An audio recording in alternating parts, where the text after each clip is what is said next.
యువతకు ఉద్యోగ అవకాశాల గురించి మాట్లాడండి. ఉద్యోగాలు ఉన్నాయా లేవా, వస్తాయా రావా, రావాలంటే ఏం చేయాలి, రాకపోవడానికి ఏంటి కారణాలు, ఇది ఒకటి.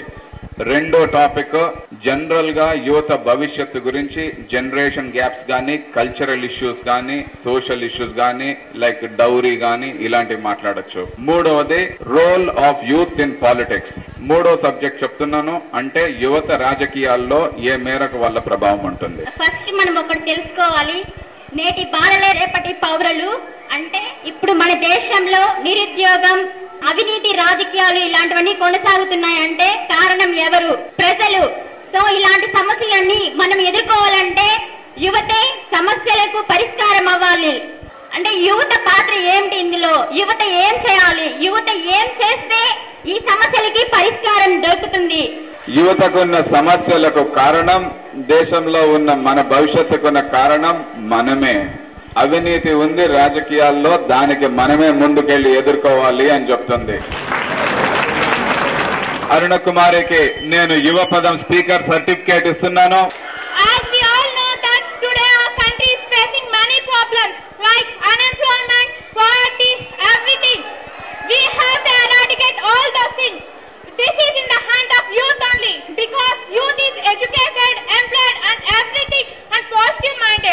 Everything is possible with youth only. Our glory of our country is in the hands of youth because we know what is what. We are educated and we do everything. We can educate our family, we can educate our country. If we want to develop our country, we have to play a main role by giving some support to our parents, by electing our leader in a fair manner, not by corruption. As we know that today our country is full of corruption. To eradicate that, we have to elect our leader in a fair manner, not by giving the bribes or by doing some other practices. If we elect our leader, if we do our duty correctly, then automatically our country will be in the peak stage, not in the leaf stage. So we have to unite, youth have to unite and make our country big. What we have done for our country is important, not what the country do for us. We have to strive for the glory of our country, not for the glory of ourselves.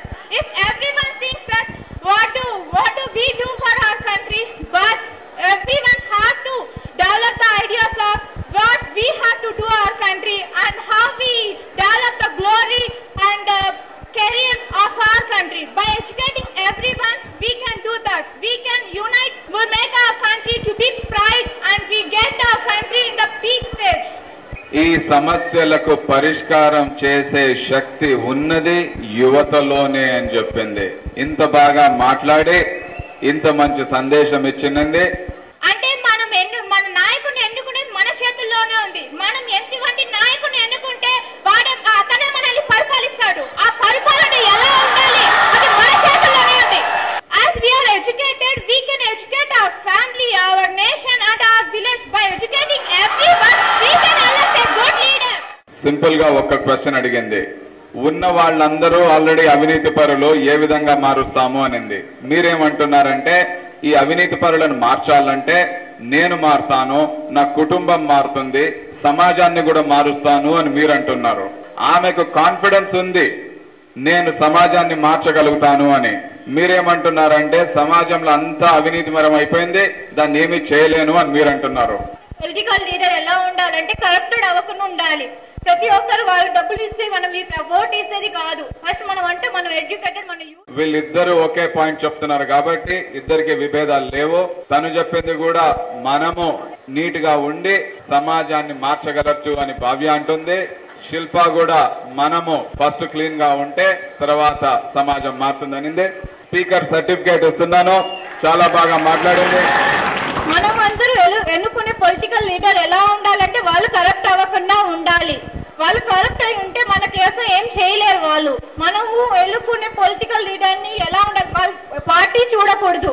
ఆ person elected అయ్యే person హానెస్ట్ఫుల్ పర్సనా కాదా చూసి elect చేయాలి. అలా కాకుండా ఎవరు మన కంట్రీని govern చేసే వాళ్ళు ఎలా ఉంటారు? మనం ఎన్నుకునే పొలిటికల్ లీడర్ ఫస్ట్ హానెస్ట్ గా ఉండాలి. మనం అంటే మనకు అన్ని ఉన్నాయి, we have political rights and anything, but we have to elect a person who is honest, and we have must faith that he can develop us and our country. నేడు నిరుద్యోగ సమస్యపై నేను కొన్ని విషయాలు చెప్పదలుచుకున్నాను. నిరుద్యోగం ఎందుకు వస్తుందంటే చిన్న వాళ్ళ రిజర్వేషన్ బట్టి ఒకరికి ఒకరు ఛాన్స్ ఇవ్వరు. రాజకీయ నాయకులు వాళ్ళ బంధువుల్ని వాళ్ళనే రికమెండ్ చేస్తున్నారు. ఎక్కువ క్వాలిఫికేషన్ ఎక్కువ పర్సెంటేజ్ వచ్చిన వాళ్ళు కూడా నిరుద్యోగుల రోడ్డు మీద తిరుగుతున్నారు.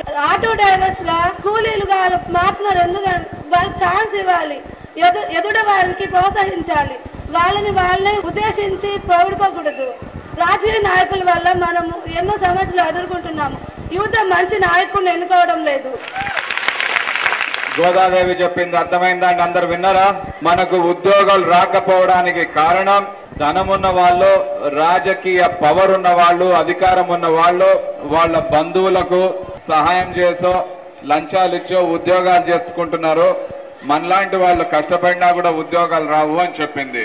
దీని గురించి ఎవరైనా స్పందించాలన్నా కమెంట్ చేయాలన్నా మైక్ తీసుకోండి. ఇండియా పాపులేషన్ లో సెకండ్ కాబట్టి అందరికీ ఎంప్లాయ్మెంట్ కల్పించాలంటే చాలా కష్టం. గవర్నమెంట్ దానికి ఏం ఎన్ని ప్రాజెక్ట్ కంప్లీట్ చేసినా ఎంతమంది ఉన్నా అంతమందికి ఎంప్లాయ్మెంట్ కల్పించలేరు. ఎందుకంటే వాళ్ళు సహాయం చేయడం లేదు, ఏదైనా వారికి ఉత్సాహం పెంచడం లేదు. ఉద్యోగాలు రావాలంటే పరిశ్రమలు పెట్టాలి, ప్రాజెక్టులు రావాలి, అప్పుడు మనకు అందరికి ఉద్యోగాలు వస్తాయి అంటున్నారు. రాజశేఖరం అంటున్నాడంటే ఎన్ని ప్రాజెక్టులు పెట్టినా కూడా సరిపోవు, అందరికీ ఉద్యోగాలు వచ్చే పరిస్థితి లేదు అంటుంది. దానికి గోదాదేవి ఏం జవాబు చెప్పిందంటే అవినీతి జరిగింది కాబట్టి ప్రాజెక్టులు సరిగ్గా రావట్లేదు, అందుకని ప్రాజెక్టులు లేవు కాబట్టి ఉద్యోగాలు రావట్లేదు అని చెప్పింది. మన దగ్గర ఇన్వెస్ట్మెంట్ లేదు కాబట్టి మనం న్యూ ప్రాజెక్ట్స్ ఎలా వస్తాయి కంట్రీలోకి? రాజకీయ నాయకులు వేరే దేశం మన దేశానికి అనుకూలంగా వాళ్ళు కానీ అడ్వైస్ చేసి మనకి ఛాన్స్ ఇస్తారు, కానీ వాళ్ళు చూసుకున్నారు. మనకి వేరే దేశాలు కూడా మనకి ప్రోత్సహించడం లేదు భారతదేశానికి. ఇందాకనే అమ్మాయి దానికి జవాబు చెప్పింది. పెట్టుబడులు వచ్చినా కూడా వాళ్ళు తీసుకొని వెళ్ళిపోతున్నారు అవినీతి చేసుకొని, అందుకనే పరిశ్రమలు రావట్లేదు. ఇందాకనే జవాబు చెప్పింది.